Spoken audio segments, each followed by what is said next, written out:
Hari ini kita akan belajar tentang sistem bilangan real dan ketaksamaan. Saya harap membahas atau menyimak video ini, silakan buka modul yang sudah diberikan sehingga materi yang disampaikan pada video ini dapat lebih mudah untuk dipahami. Apa sistem bilangan yang mungkin ini sudah kalian pahami atau sudah pelajari pada waktu SMA? Yang pertama adalah sistem bilangan asli.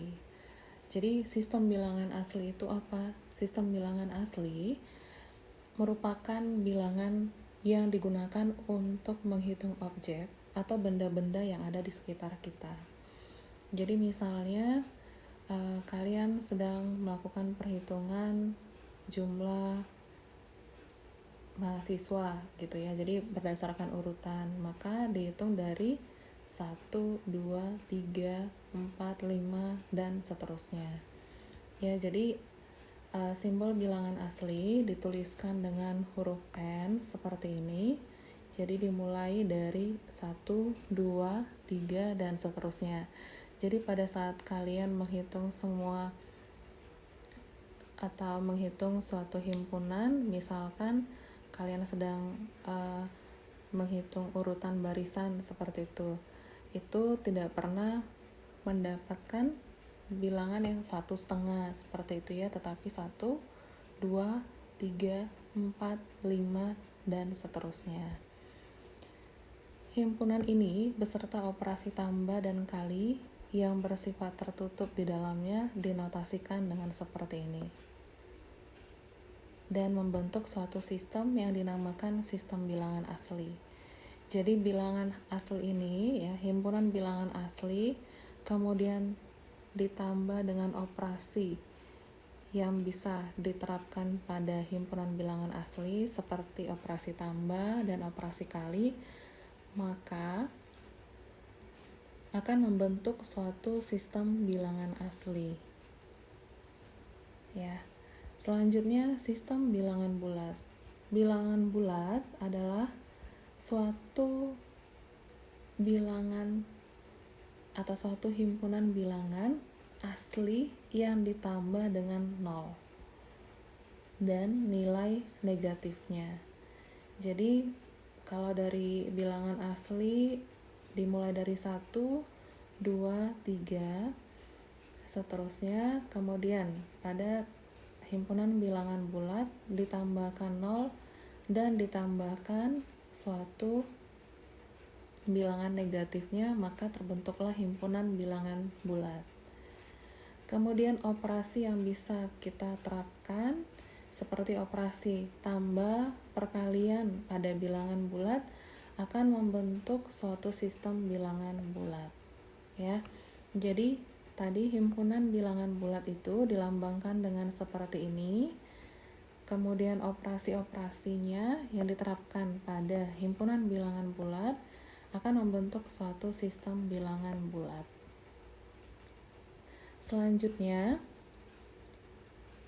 sistem bilangan rasional. Bilangan rasional adalah suatu bilangan yang dapat dituliskan dalam bentuk M per N. Kalau dalam suatu pecahan, ini disebut sebagai pembilang, kemudian di bagian bawah disebut sebagai penyebut. Dalam hal ini penyebutnya tidak boleh sama dengan 0. Ya, jadi sistem bilangan rasional adalah semua bilangan atau himpunan bilangan rasional adalah suatu himpunan bilangan di mana bilangan tersebut dapat dibentuk dalam M per N dengan N tidak sama dengan 0. Himpunan bilangan rasional itu dilambangkan dengan seperti ini. Berarti kalau misalnya 1 ya, angka 1, apakah bilangan rasional?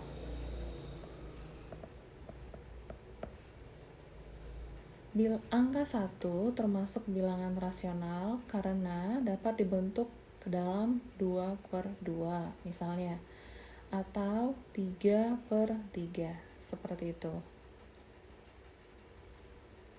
Selanjutnya, semua bilangan rasional yang masuk dalam himpunan bilangan rasional Q bersama-sama dengan operasi tambah dan kali yang bersifat tertutup. Yang bersifat tertutup di sini artinya ketika diterapkan operasi tambah dan kali pada bilangan rasional, maka hasil penjumlahan atau hasil perkalian bilangan tersebut juga suatu bilangan rasional. Ya, jadi kalau misalnya ditanya arti bersifat tertutup di sini apa? Saya ulang kembali, bersifat tertutup karena bilangan rasional diterapkan atau menggunakan operasi tambah ataupun operasi kali, ya, hasil bilangannya juga merupakan bilangan rasional.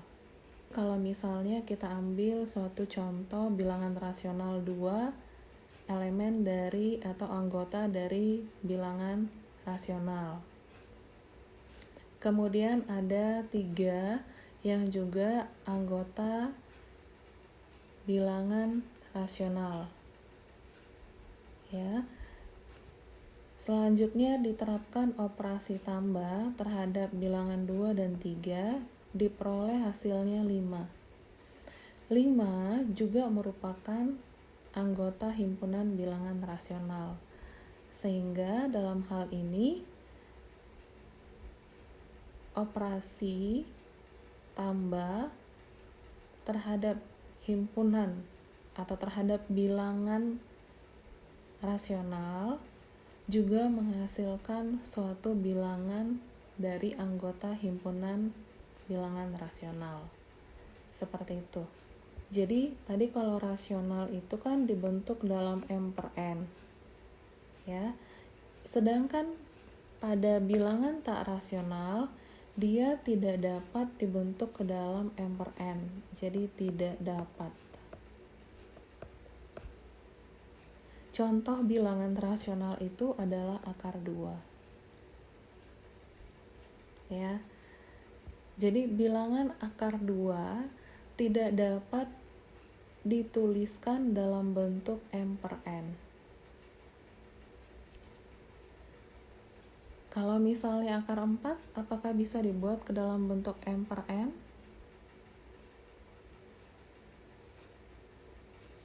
Lalu kalau misalnya akar 6, apakah bisa dibuat ke dalam bentuk M per N?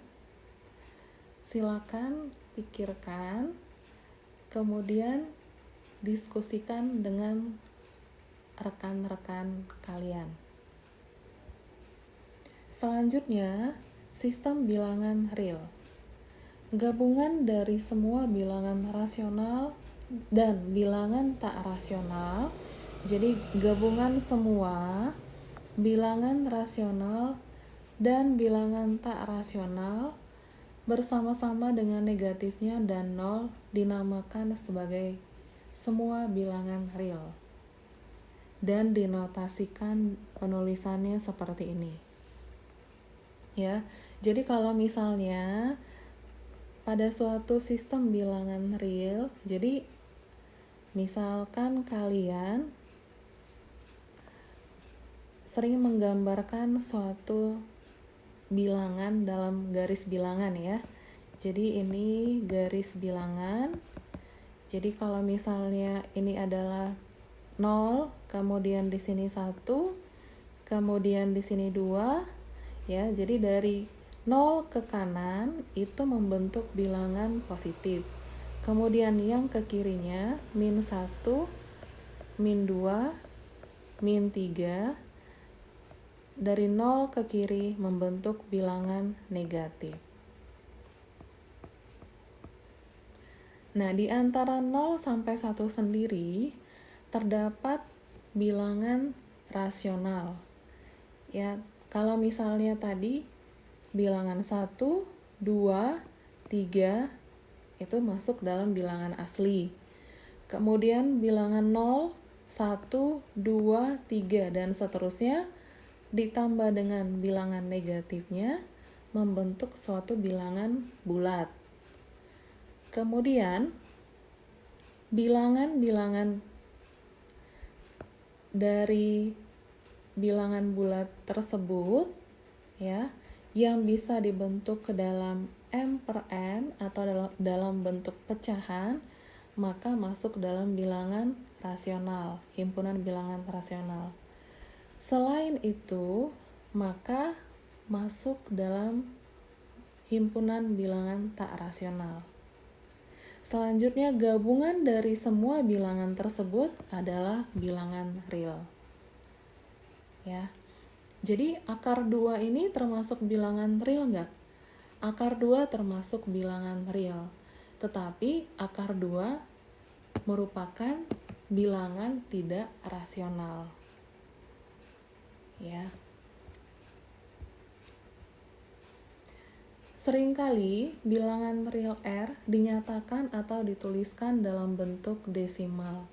Sebagai contoh, bilangan 1/5, 5/3, dan 8/11 yang dituliskan dalam bentuk desimal 0,2. Jadi 1/5 ini 0,2 sering ditulis. Kemudian 5/3 1,66. Kemudian 8/11 0,72 dan seterusnya. Ya. Dari sini kita lihat bahwa ada bilangan desimal yang berhenti, ada juga bilangan desimal yang berulang beraturan. Misalkan bilangan desimal berhenti adalah 1/5. 1/5 ini 0,2. Kemudian 1/2. 1/2 adalah 0,5. Kemudian 3/4. 3/4 ini 0,75. Lalu kalau misalnya desimal berulang beraturan, contohnya 1/3. 1/3 ya, ini adalah 0,333 dan seterusnya. Kemudian tadi 8/11, di sini kita sudah tahu 0,72 dan seterusnya. Bilangan desimal tersebut tipenya ada 2, yang berhenti, kemudian ada yang berulang beraturan. Ya. Sedangkan jika bentuk desimal suatu bilangan tidak termasuk salah satu dari kedua tipe ini, ya, maka bilangan tersebut merupakan bilangan tak rasional. Ya, jadi salah satu ciri khas untuk membedakan bilangan rasional dengan tidak rasional, kalau bilangan rasional mempunyai 2 tipe desimal, yaitu desimal berhenti dan desimal berulang beraturan. Sedangkan jika bilangan desimalnya tidak beraturan, ya, seperti akar 2 sama dengan 1,4, 14213, maka bilangan tersebut termasuk bilangan tak rasional. Ya. Sampai di sini semoga sudah bisa membedakan antara bilangan rasional dan bilangan tidak rasional. Baik, selanjutnya kita lihat sifat-sifat bilangan real. Ya, jadi sifat komutatif untuk penjumlahan dan perkalian, kemudian sifat asosiatif. Ya, sifat asosiatif untuk penjumlahan artinya dalam kurung berarti yang diproses terlebih dahulu, ya. Kemudian sifat distributif. Sifat distributif ini A kali B, A kali C, ya. Ini prosesnya ditambah, maka tambah. Kemudian terdapat unsur identitas.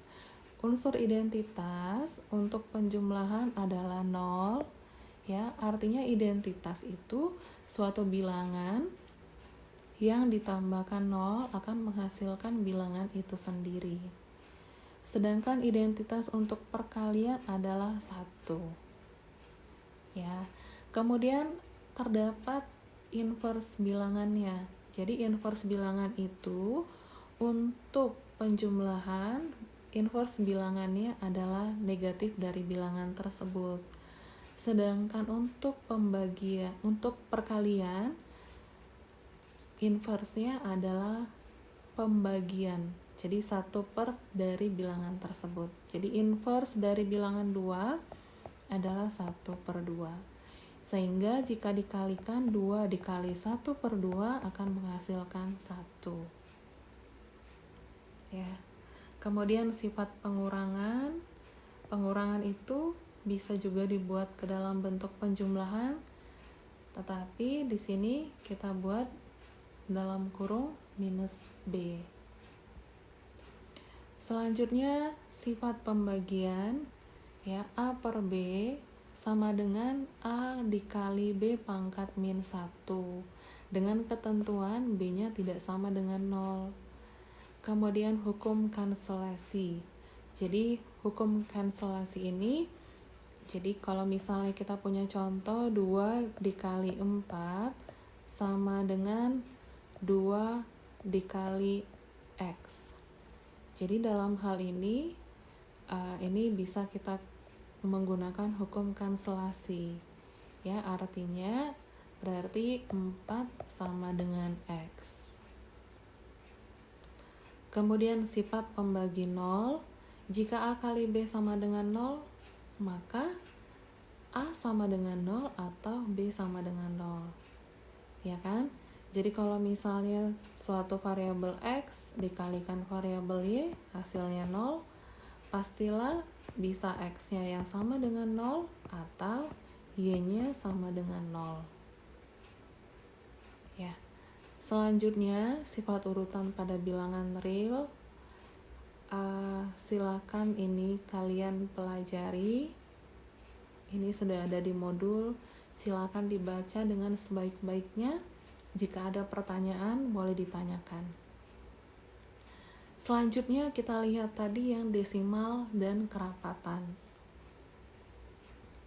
Jadi tadi kan kita sudah melihat bahwa ada bilangan yang berulang. Kemudian ada bilangan yang desimalnya berhenti. Ya, jadi yang berulang tadi itu ada yang berulang beraturan, juga bilangan yang berulang tidak beraturan. Jadi dia berulang tetapi tidak beraturan.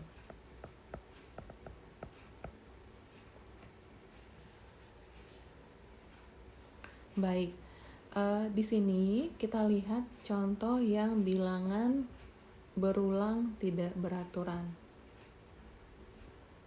Ya, atau bilangan desimal tidak beraturan.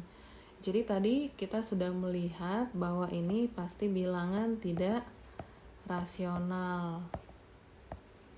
Ya kan? Nah, bilangan tidak rasional ini tidak dapat dibuat ke dalam bentuk M per N.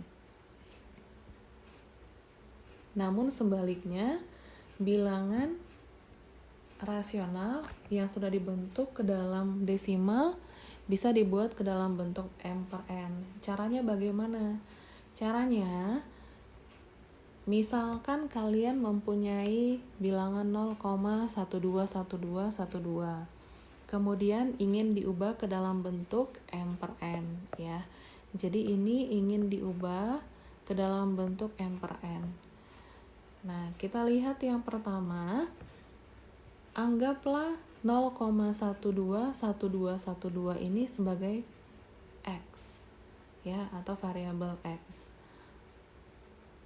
Lalu cek di angka berulangnya itu sebanyak berapa angka. Ya, dalam hal ini ada 2 angka. Berarti kita dapat mengalihkan bilangan ini dengan 100. Sehingga 100x sama dengan 12, 12, 12, 12 dan seterusnya.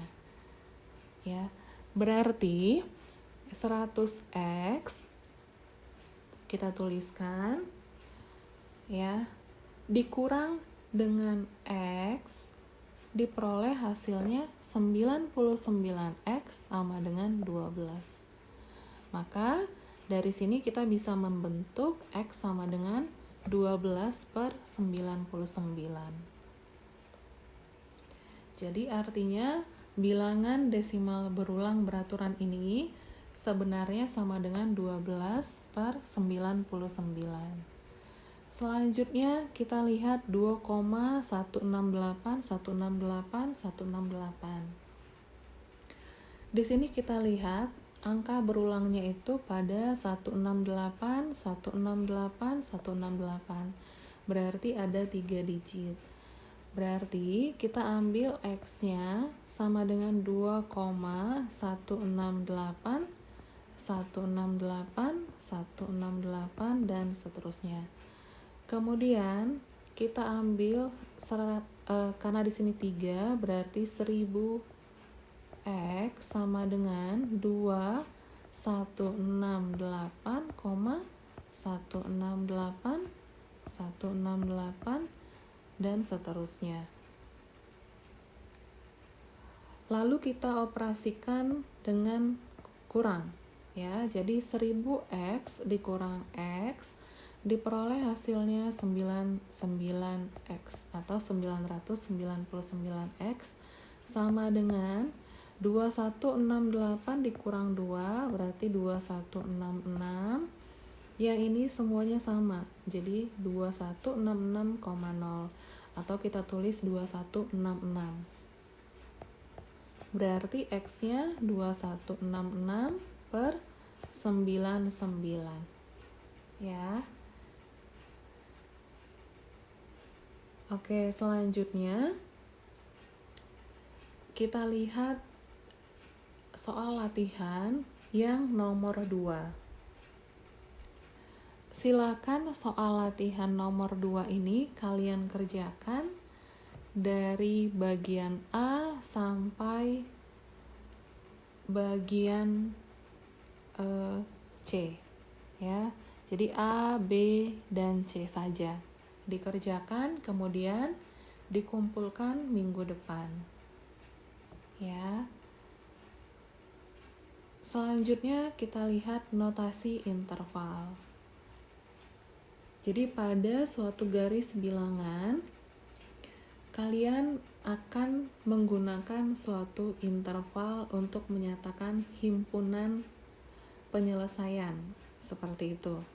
Jadi pada garis bilangan, jika himpunan penyelesaiannya ditulis dalam bentuk kurung seperti ini, berarti dibuat garis seperti ini. Kalau dibuat dalam bentuk kurung siku, maka dia tertutup. Ya, kalau keduanya. Kalau salah satunya, berarti salah satunya menggunakan tutup kurung biasa. Ya, kemudian kalau misalnya ada A, lambang tak hingga di sini, berarti ini ada A sampai seterusnya ke arah positif, ya. Dan begitu terus sampai nomor 9. Jadi ini tadi adalah A, B, kemudian ini adalah A, B, ini adalah A, B, begitu juga ini A, B. Ya, jadi ini lambang bilangan tak hingga ke arah negatif atau ke sebelah kiri dari garis bilangan. Kalau misalnya positif seperti ini berarti ke arah kanan dari garis bilangan. Ya. Sampai di sini semoga bisa memahami materi dengan baik. Kita lanjut ke pertidaksamaan linier. Tentukan harga X yang memenuhi pertidaksamaan 5X dikurang 3 lebih kecil dari 2X ditambah 9. Penyelesaiannya, variabel X di sebelah kanan kita pindahkan ke sebelah kiri, ya. Kemudian konstanta min 3 di sebelah kiri kita pindahkan ke sebelah kanan, sehingga diperoleh 5X dikurang 2X lebih kecil dari 9 ditambah 3. 5X dikurang 2X sama dengan 3X. 9 tambah 3 adalah 12. Menggunakan pertidaksamaan lebih kecil, maka diperoleh hasilnya X lebih kecil dari 4. Pada garis bilangan, ya, kalau tanda lebih kecil, berarti kita buat dalam bentuk kurung. Ya, jadi di sini garis bilangannya menggunakan lambang kurung biasa untuk 4, kemudian karena lebih kecil, berarti dia mengarah ke sebelah kiri garis bilangan. Lalu kalau untuk menggambarkan X lebih besar dari 4, pada garis bilangannya bagaimana? Berarti andaikan di sini 0, di sini 4, berarti himpunan penyelesaiannya ada di sebelah sana. Dan ini menggunakan kurung biasa. Kalau menggunakan kurung biasa, artinya 4 tidak termasuk pada himpunan penyelesaiannya. Ya, jadi himpunan penyelesaiannya dimulai dari mana? Dimulai dari bilangan yang lebih besar dari 4. Contohnya misalkan X-nya adalah himpunan bilangan asli, berarti X dimulai dari 5, 6, 7, dan seterusnya. Lalu, di sini ada contoh soal yang sederhana juga. Silakan kalian kerjakan, ya, dan dikumpul. Jadi ini dikerjakan, dikumpul minggu depan.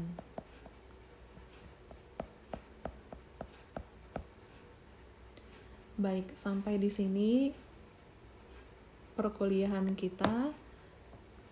Banyak-banyak berlatih mengerjakan soal. Jika ada yang ingin ditanyakan, dapat menanyakan kepada saya di kampus ataupun bisa melalui grup kita. Terima kasih.